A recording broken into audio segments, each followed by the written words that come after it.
Yo, what is up everybody? Thank you so much for tuning into my live. Today, we're going to be going over some huge news, some news that I am super excited about.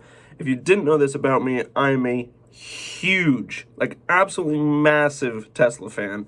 I love Tesla, I love what they're doing, I love their cars, and just a couple of days ago, they came out with the information or the specs or whatever you want to call it on the Model S and Model X refresh.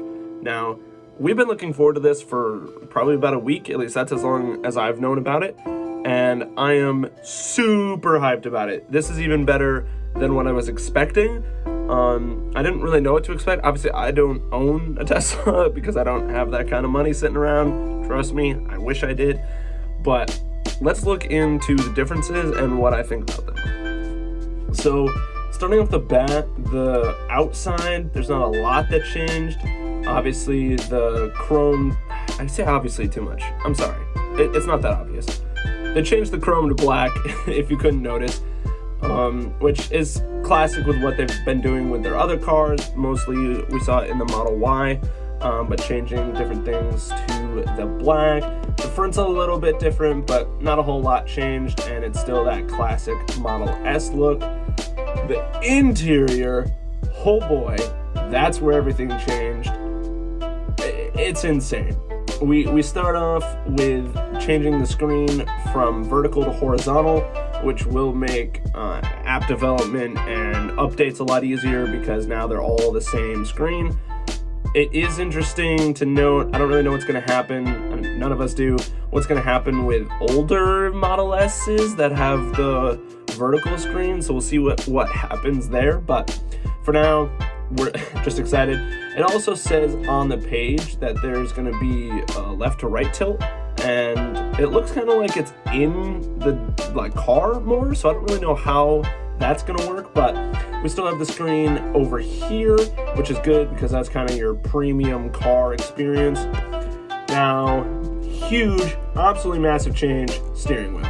They have changed the steering wheel to be more of a yoke design, I think is what they're calling it, which is very similar to an airplane, which, fun fact, my grandpa has his pilot's license and has been taking me flying since I was 8, I think it was 8, so I'm very used to airplanes, so I'm personally very excited about this because that is exactly what I want. I don't know, I'm just very used to it.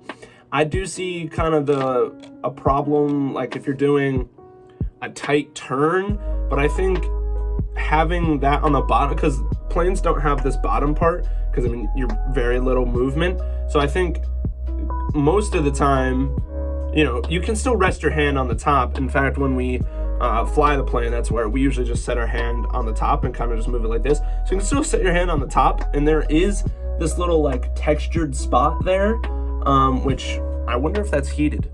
That'll be interesting to find out. But that little top spot you can set your hand on, and you'll still be able to steer just those micro changes as you're driving, which obviously in autopilot, none of this matters, but when you're manually driving, you'll be able to steer a little bit, but you can put your hand there, and then when you need to turn, you just grab the side, spin, grab the bottom, spin. I don't think it'll be that difficult. I've seen a couple people that are worried about the difficulty of turning, but I think it'll be fine, and the no stalks looks nice. It fits the kind of super clean Tesla vibe, that just everything is kind of streamlined, built in, and kind of flows, I guess is a good word for it. So that's super exciting to me. These buttons, my friend Noah was talking about it.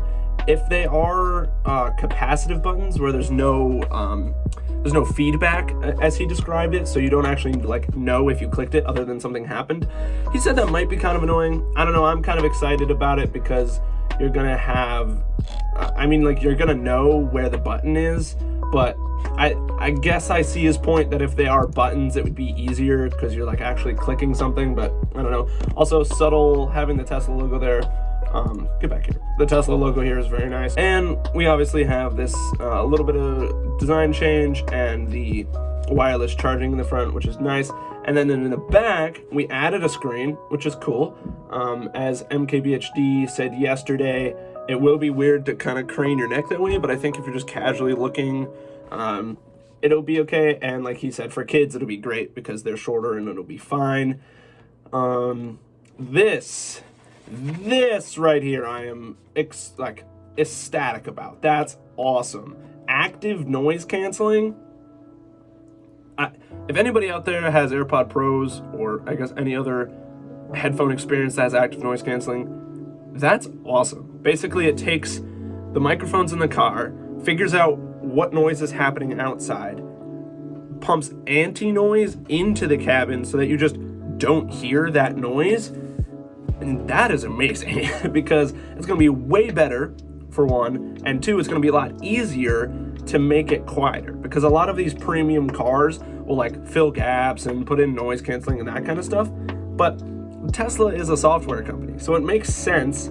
Also, MKBHD said this, and it really made me think about it. It makes sense that Tesla's doing it this way, because then they don't really have to fix those kind of panel gap things, because it's not like those are a problem. It's not like it impacts the car in any significant way. But now you're not gonna lose that air and stuff. Plus they added the heat pump, so it's gonna be more efficient and hotter anyway, so it's not like that panel gap's gonna matter there. But you're not gonna have that outside noise coming in because it just gets canceled, which is incredible.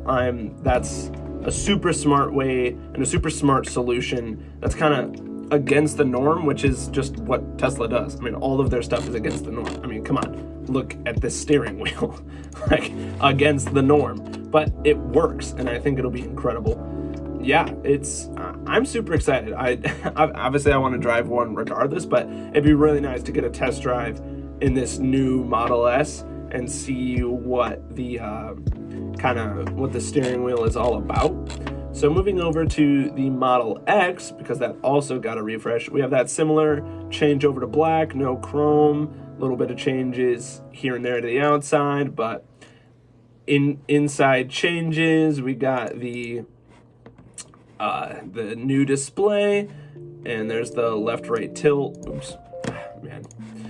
There's the left-right tilt, and we got the new steering wheel. Super hyped about that, as I've said before. And we've got the kind of air control from the Model 3 and Model Y, and the new screen in the back, which is kind of ridiculous, and by kind of I mean super ridiculous.